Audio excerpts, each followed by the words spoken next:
नमस्कार, मैं हूं आपके साथ पूर्वी राय और आप देख रहे हैं एमपी फर्स्ट न्यूज। भारतीय डाक विभाग मालवा संभाग उज्जैन द्वारा जिला स्तरीय फिलाटेली प्रदर्शनी अवंतिका प्रेक्स 2023 का आयोजन किया गया है।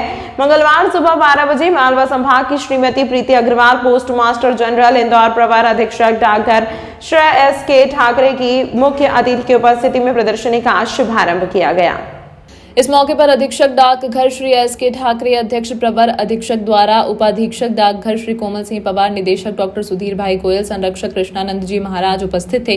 सरस्वती माता की तस्वीर पर दीप प्रज्वलित एवं माल्यार्पण कर कार्यक्रम की शुरुआत की गई। प्रदर्शनी में भारतीय डाक विभाग द्वारा जारी डाक टिकटों के माध्यम से भारतवर्ष के इतिहास में वैज्ञानिक महान नेता, देश की सांस्कृतिक विरासत, कलात्मक गतिविधियों और जीव जंतुओं की जानकारी लोगों को प्रदर्शित की गई। प्रदर्शनी को देखने के लिए बड़ी तादाद में स्कूल के बच्चे पहुंच रहे हैं। प्रदर्शनी का समय सुबह 10 बजे से रात 8 बजे तक रहेगा। इस प्रदर्शनी के साथ ही स्कूली विद्यार्थियों के लिए विभिन्न प्रतियोगिता भी आयोजित की जा रही हैं। आज 28 नवंबर को डिजिटल इंडिया विषय पर दोपहर 3 बजे से 4 बजे तक स्टैंप डिजाइन प्रतियोगिता आयोजित हुई और शाम को मध्य प्रदेश सामान्य ज्ञान, फिलाटेली एवं डाक विभाग सामान्य से संबंधित प्रश्नोत्तरी क्विज प्रतियोगिता हुई। कार्यक्रम में आए अतिथियों ने कहा कि डाक टिकट संग्रह, जिसे किंग ऑफ हॉबीज कहा जाता है, के बारे में दिलचस्प जानकारी इस प्रदर्शनी में मिलेगी, जो कि छात्र छात्राओं के लिए विशेष रूप से उपयोगी होगी। प्रदर्शनी में प्रवेश पूर्ण रूप से निःशुल्क रखा गया है। भारतीय डाक विभाग का पूरा स्टाफ उपस्थित था। हम आपको बता दें कि 400 रुपए सालाना में 10 लाख रुपए की भारी रकम से दुर्घटना बीमा की सुविधा भी डाक विभाग द्वारा दी जा रही है। आज हम लोग उज्जैन में 2017 के बाद पुनः जिला स्तरीय डाक टिकट प्रदर्शनी का उद्घाटन किया गया है। ये 7वीं जिला स्तरीय डाक टिकट प्रदर्शनी जो कि उज्जैन में लगाई जा रही है और बहुत आकर्षक प्रदर्शनी बच्चों ने और हमारे सीनियर और जूनियर फिलाटलिस्ट ने लगाई है।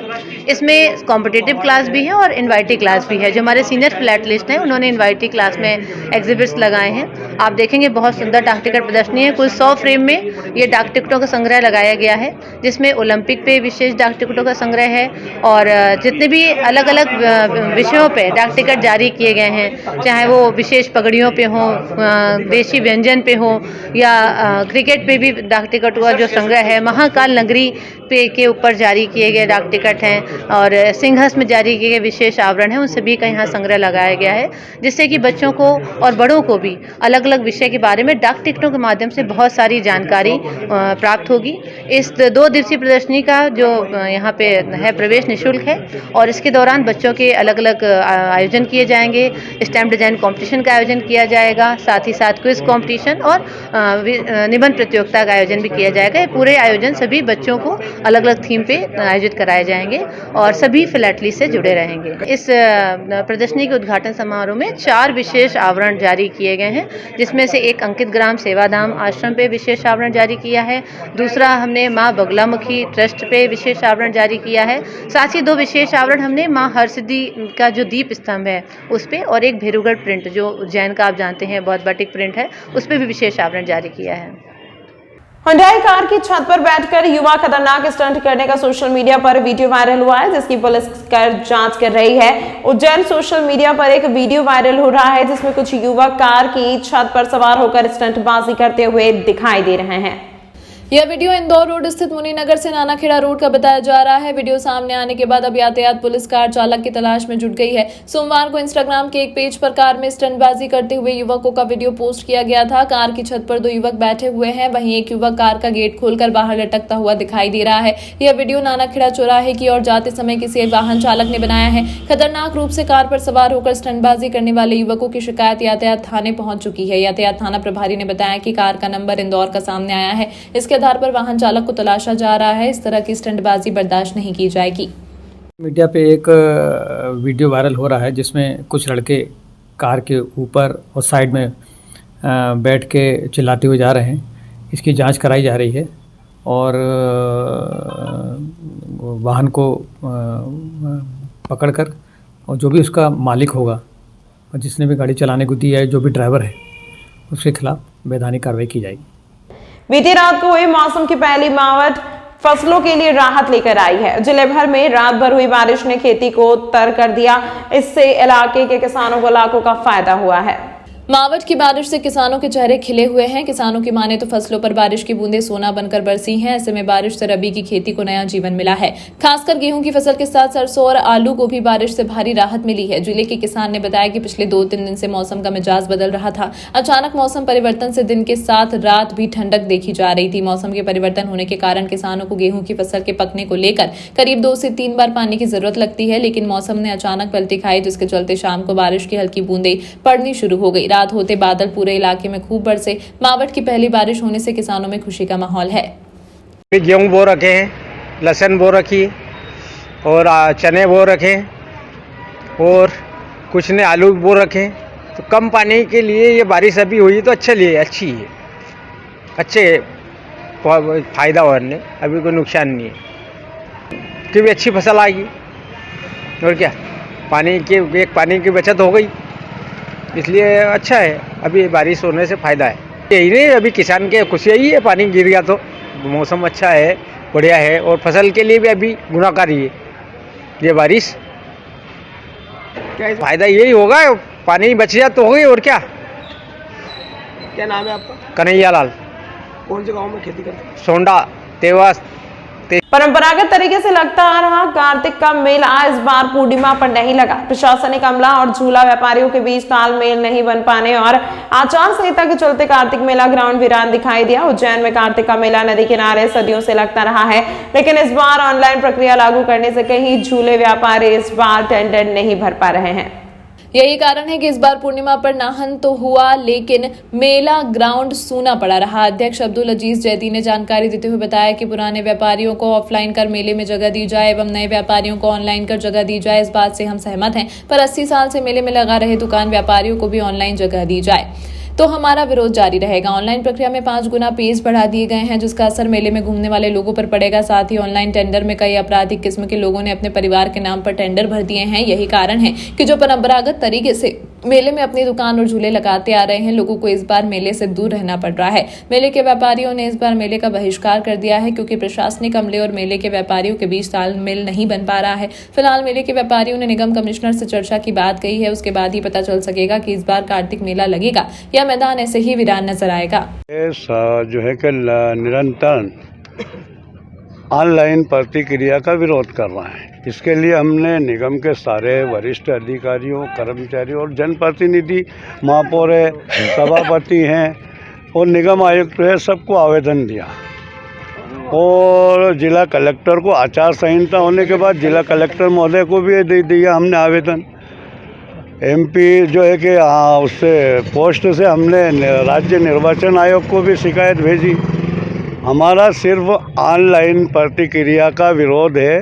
हम फिर कह रहे हैं, दोहरा रहे हैं, इससे पहले भी हमने दोहराया कि इसमें गुंडे, बदमाश, हत्यारे ये अपने ऑनलाइन आवेदन नौकरों से डलवा के और अपने कर्मचारियों से डलवा के, अन्य रिश्तेदारों से डलवा के और जगह हथियाएंगे और हमारे कमज़ोर और जो है कि मध्यम परिवार के लोगों का पेट काटा जा रहा है।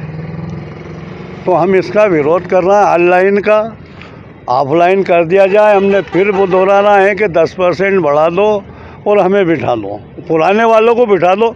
दूसरों से भी जो लोग आ रहे हैं उनसे भी हमारा विरोध नहीं है भाई। बहिष्कार हम सिरों से कर रहे हैं। आज फिर उस बात को दोहराते हैं कि हमारा बहिष्कार है क्या। और एक जिम्मेदार अधिकारी ये कहता है कि झूले वाले गरीब है, 30 झूले वाले गरीब और 15 झूले वाले अमीर। तो ये कौन सी नीति चली जा रही है नगर निगम द्वारा? कब से लगा? पारंपरिक और धार्मिक मेला है ये। इस बार नहीं लगा पूर्णिमा से? अब नहीं लगा ना, धार्मिक भावनाएं आहत हो गई, परंपरा टूट गई भाई। अपनी जो है कि मर्जी वाला मामला हो गया ये, तो कि हम जब चाहेंगे जब लगाएंगे, तो हम उसका विरोध करते हैं। हम पुराने झूले व्यवसाय कोई भी नहीं लगा रहा, जो भी आए उसका स्वागत भी है। हम उसके साथ कोई विरोध नहीं करना चाहते। अब्दुल अजीज जैदी जिनसे झूले वाला बोल रहा हूँ। यहाँ कई लोगों जिन्होंने के हाथ से हत्या वगैरह हुई और झूले उनके नाम से हमारे भी व्यवसाय मिट गए। अगले साल हमसे पैसे लिए गए और सबसे बड़ी बात यह कि हमारे जो अमानत राशि है वो भी हमारे को नहीं दी गई है। अमानत राशि भी हमारी जमा, उसके बाद ये एक धोखाधड़ी की हो रही है हमारे संग में। हमने हाथ पैर जोड़ने के बावजूद भी नहीं समझ रहा है अधिकारी। हम उज्जैन के निवासी और हमारे को बेरोजगार किया जा रहा है, हमारे बच्चों का हक छीना जा रहा है और हमारे झूले वाले 2-4 तो मर भी गए इसके कारण। अगले साल भी 2 मर गए पर नगर निगम ने कोई ध्यान नहीं दिया। इसके पहले भी 2-3 मर गए। अरे हर साल हमारे झूले वाले कम होते जा रहे हैं, इसके जवाबदार कौन? प्रशासक को इस चीज़ पे ध्यान देना चाहिए कि झूले वालों का ध्यान रखे। हमसे हाफ लाइन किया जाए और जो गुंडे मावाली है जो गलत नाम से टेंडर भर रहा है उनको नहीं दिए जाएं और इसको अच्छी तरह समझदारी से काम लिया जाए। अधिकारियों से हमारा यही निवेदन है। आपका नाम? फिल्मी जगत के नंबर 1 अभिनेता गोविंदा की पत्नी और उनके बेटे ने किया बाबा महाकाल के दर्शन। मंदिर के पुजारी ने चांदी द्वार से कराया उनका पूजन अभिषेक। फिल्मी जगत के सुपरस्टार नंबर 1 अभिनेता गोविंदा की पत्नी बाबा महाकाल के दर्शन के लिए समय समय पर आती रहती हैं। इसके पहले जब भी दर्शन करने के लिए आई थी तो उन्होंने गर्भगृह से दर्शन किए थे और अपना पर्स और नेक बैंड गर्भगृह में ले जाने के बाद चर्चा का विषय भी बनी थी। इसी को ध्यान में रखते हुए आज उन्होंने चांदी द्वार से ही बाबा महाकाल का पूजन अभिषेक किया। हालांकि आचार संहिता के चलते गर्भगृह में श्रद्धालुओं का पूरी तरह से प्रवेश बंद है। मंदिर के पुजारी रमन त्रिवेदी द्वारा उनका पूजन संपन्न कराया गया। आपको बता दें कि गोविंद महाकाल के भक्त हैं और समय समय पर बाबा महाकाल के दर्शन के लिए परिवार सहित आते रहते हैं। आज गोविंद तो नहीं आए लेकिन उनकी पत्नी और बेटे ने बाबा महाकाल के दर्शन कर बाबा से कामना की। कार्तिक अघन माह में निकाली जाने वाली महाकालेश्वर की सवारी के क्रम में दूसरी सवारी सोमवार को निकाली गई। रजत पालकी में विराजमान होकर मनमहेश स्वरूप में महाकाल ने प्रजा को दर्शन दिए। सवारी निकालने के पहले शाम 4 बजे श्री महाकालेश्वर मंदिर के सभा मंडप में भगवान महाकालेश्वर का विधिवत पूजन अर्चन किया गया। पूजन शासकीय पुजारी शर्मा ने किया। पूजन अर्चन के दौरान मंदिर प्रबंध समिति के प्रशासक संदीप सोनी, सहायक प्रशासक मूलचंद जूनवाल आदि मौजूद थे। इधर दूसरी ओर रामघाट पर दीपदान से माता शिप्रा जगमगाती हुई दिखाई दी। मान्यता है कि कार्तिक पूर्णिमा पर दीपदान करने से पितरों को मोक्ष की प्राप्ति होती है और पितृ खुश होकर घर में सुख समृद्धि धन धान में बरकत बनाए रखते हैं। दरअसल हिंदू धर्म में वैसे तो हर मास की पूर्णिमा पर स्नान करने का विशेष महत्व होता है, लेकिन सोमवार को पड़ रही पूर्णिमा तिथि भगवान विष्णु और माता लक्ष्मी की प्रेरित होती है। इस दिन को त्रिपुरारी पूर्णिमा के नाम से भी जाना जाता है। पवित्र तीर्थ नदियों में स्नान दान करने का पूर्णिमा पर विशेष महत्व होता है। इसीलिए कार्तिक पूर्णिमा पर उज्जैन के रामघाट पर हजारों की संख्या में लोग घाट पर दीपदान करने पहुंचते हैं। बड़ी संख्या में दीपदान होने से माता शिप्रा दीपों से जगमगा उठती हैं। पूरे कार्तिक मास में स्नान का विशेष महत्व होता है। मान्यता है कि यदि कोई भी इस माह में स्नान नहीं कर पाता है तो वह अंतिम 5 दिन या पूर्णिमा का स्नान कर ले तो उसे पूर्ण फल की प्राप्ति होती है। यह दिन देवी देवताओं और पितरों को खुश करने का होता है। इसलिए इस दिन लोग पवित्र नदियों में डुबकी लगाकर दीप लगाते हैं और दान दक्षिणा कर पुण्य का लाभ उठाते हैं। कार्तिक मास का पूरा महीने भर का विधान बताया गया है। इस महीने भर के विधान में राधा दामोदर देवता की पूजन होती है। भगवान शिव और विष्णु का पूरा महीना माना गया है। इसके अंतर्गत जो भी माता बहन प्रातःकालीन ब्रह्म मुहूर्त में सूर्योदय होने के पहले शिप्रा नदी के स्नान दान इत्यादि करती है। लेकिन किसी कारणवश वो अगर शिप्रा तट पे आके कार्तिक का स्नान पूजन नहीं कर पाती है तो आज पूर्णिमा का कार्तिक मास की जो पुण्यता का दिन है तो आज के दिन पितरों के लिए, धन की प्राप्ति के लिए, रोग के लिए और समस्त कष्ट पीड़ाओं के ग्रहों की दोष के निवारण के लिए माना गया है। जो धनतेरस से भाई दूज के रूप में माना जाता है, जो 5 दिन तक दीपदान किया जाता है। उसी के बाद कार्तिक मास की पूर्णिमा के 5 दिन पहले एकादशी से 5 दिन तक कार्तिक मास का स्नान किया जाता है, जिसके अंतर्गत जो भी महीने भर का पुण्य होता है इस 5 दिन के अंतराल में पुण्य रूप में प्राप्त करता है। दीपदान करने से वंश की वृद्धि, कुल की रक्षा और दीपदान का जो ज्योत होता है उसका पुण्य यमलोक के मार्ग में पितरों को प्राप्त होता है, जिससे पितरों साल भर तक अपनी कृपा दृष्टि वंश पर, कुल दीपक पर सदा बनाए रखते हैं और वंश में सुख शांति धन ईश्वर का पुण्य फल प्रदान करते हैं। तमाम महत्वपूर्ण खबरों के लिए देखते रहिए MP फर्स्ट न्यूज।